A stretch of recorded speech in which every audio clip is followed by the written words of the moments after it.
Sea of Thieves is a brand new IP from the much beloved and sometimes recently hated Rare.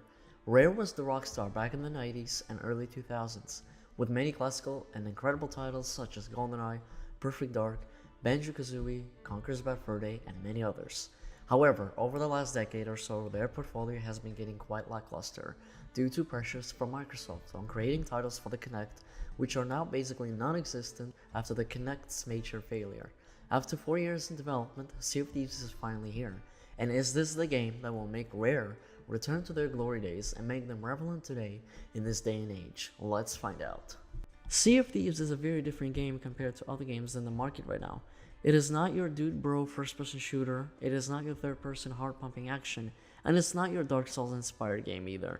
It is, however, a shared world social experience game that's trying to create something new, unique and different, and that is a good thing in our book. However, the game does not come without its faults and undelivered promises. The idea of the game is that you come to this world called Sea of Thieves, where peasant pirates try to become pirate legends, who seek glory and precious treasures booty, and the goal of the game is to become a legendary pirate by ranking up and going on voyages that are given out by different NPC merchants that belong to different trading companies. There are 3 different trading companies that you will come across in the world of Sea of Thieves, who are the Gold Hoarders, the Merchant Alliance, and the Order of Souls. The gold hoarders are the treasure seekers who hold special secret keys that unlock treasure chests, and if you bring them the treasure chests, they will be willing to share some of the profits inside. In return, you rank up within the trading company, get gold, titles, and over time, unlock new cosmetic items to buy and get access to higher level voyages that reward you with even more gold than before, but these voyages also get harder and more complicated to accomplish. Once you accept a voyage from the gold hoarder, you will be given a map with X marks the spot, which is where the treasure is. Higher level voyages ask you to go to specific islands and solve riddles, and they may also span across multiple chapters. The Merchant Alliance want to control the trade in the world of Sea of Thieves, and they do that by tasking you with capturing animals, such as different colored chickens, pigs, snakes, and also resources like tea, silk, and gunpowder. And once again, the system is exactly the same as the Gold Hoarders. You rank up and get new cosmetic items, titles, and the voyages get more complex as well.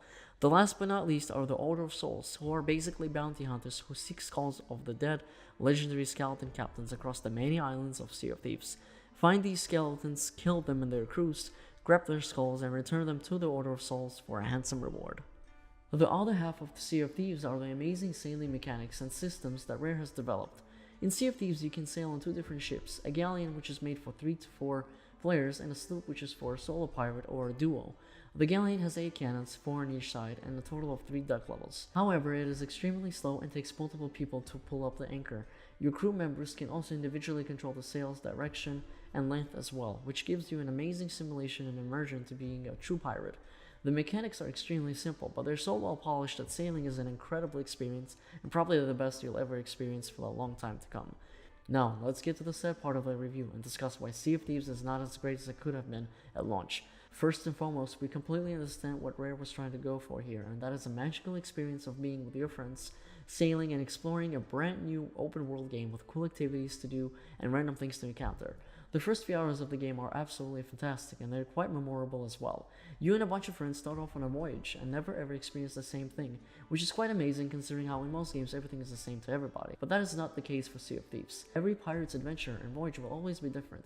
You may find a bunch of treasure on an island and then come across another player that kills you and steals your stuff, or vice versa, or you might come across a firefight in the middle of the sea between other pirates, while your ship is loaded with over 10 treasure chests, skulls, and animals that are ready to be turned in for profit. This creates a lot of tension, stress, and oh my god moments that will give the player an adrenaline rush. Should this pirate engage in such a firefight and try to get more treasure? Should he or she try to steal from one of their ships while they're fighting, or should they just sail away and turn in what they have and stay safe?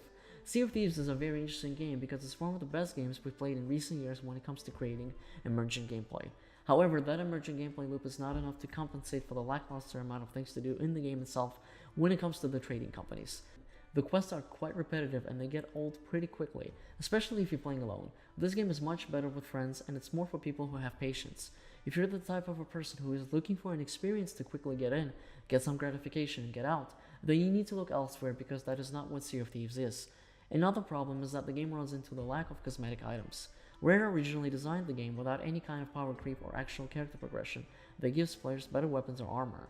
Instead, you show off your progress by buying expensive cosmetic items such as clothes, accessories, hairstyles, equipment, tools, and weapons that all look unique and different to stand apart from everyone else. After talking to a couple of the shopping vendors and seeing what they had for sale, we were quite shocked to see how little of a choice there was when it came to cosmetic items, considering the game's biggest draw is obtaining these items and looking like a badass at the end of the day. There is another avenue of gameplay in Sea of Thieves, and those are the skull forts that are occupied by skeletons and a dead captain that holds a key to a vault that is full of precious treasure. Once in a while you will see a giant skull cloud in the air that's glowing green, which indicates that a fort has been taken over by skeletons, and if you manage to take it back you will get access to the vault and get its riches. The fort has a total of 10 waves of skeletons to kill, each wave getting progressively harder and harder, and then at the end, you are forced to fight the captain. When you kill the captain, he will drop a key, you will pick up the key and open the door to get inside the vault. The awesome idea of forts is that the difficulty level requires multiple pirates in order to defeat the skeletons. Doing it solo is extremely difficult, but doable, and even if you did it, you will have to escort and carry each treasure one by one to your ship, and that can take a long time. Pirate groups will most likely form alliances to overtake the skeletons, but once the skeleton captain is dead, you can bet your skull and bones that all hell will break loose and everyone will start fighting to the death for the loot. This is another great example of why Sea of Thieves is so unique and special, but it's not enough. The end goal of Sea of Thieves is to become a pirate legend, and you do that by maxing out all of the trading company's reputation levels, which go all the way up to 50 for each. That is quite a very long grind considering that it gets slower and slower every rank up. Once you hit legend, you will be able to take on legendary voyages, and you will also gain access to a secret pirate hideout with its own ghost pirate NPCs and a legendary pirate lord NPC. This hideout is already in the game and hidden somewhere in the game's world, and yes, it's part of the actual world itself, and you will not be greeted with a loading screen when you get there. As of today, we do not know of anyone who has reached legend status, and we personally do not have any experience what these legendary voyages offer. We will re-review Sea of Thieves in the future once more content comes in. Now let's talk about the art direction of the game, sounds, and its technical aspects. Sea of Thieves is a hell of a looker. The game runs on Unreal Engine 4 and boasts beautiful lighting effects, lovely quirky art style, and most importantly, drop-dead gorgeous water simulation physics. This is the best water you will ever see in any game to date, and we sincerely believe that Sea of Thieves has raised the bar when it comes to water's visual effects and simulation. The way the waves move around and perfectly match up with your ship's movements and the sound the water makes is quite remarkable. It's so good that we can't get enough of it. The weather effects are top notch as well. The storm may be extremely dangerous, but the visuals are great. Sea of Thieves also runs quite well on Xbox One X and looks stunning. The Xbox One X runs at 84K resolution, which means that there is no checkerboard rendering or any kind of dynamic resolution going on. This is a true 4K native title, similar to that of Forza Motorsport 7 that runs at 84K 60 FPS and Forza Horizon 3 that also runs at 84K but 30 FPS. The game's visual settings are also set to mythical, which are equivalent to PC's ultra settings, so the only thing you're missing out on are the extra 30 frames, assuming you have an absolute beast of a rig to be able to run that. The game also supports HDR10 functionality and it looks drop dead gorgeous. Rare has also done a fantastic job when it comes to the game's memorable and unique soundtrack. You can tell they poured their hearts and souls into creating a true pirate-like experience. Everything from the cannonballs whizzing by your ear to the sweet and slow melody of ocean waves and frightening kraken sounds makes Sea of Thieves feel like a true immersive pirate experience. Overall, the visuals, technical fidelity, and sound design and engineering are all top-notch, high production quality with nothing to cry about. It is absolutely a masterpiece across the board. And here comes our final verdict for Sea of Thieves. Sea of Thieves is a game that's full of cool ideas, and it absolutely has the potential to become one of the most influential games for the gaming industry. Fighting the Kraken for the first time, for example, with my crew was one of the best co-op experiences I ever had in gaming in the last decade.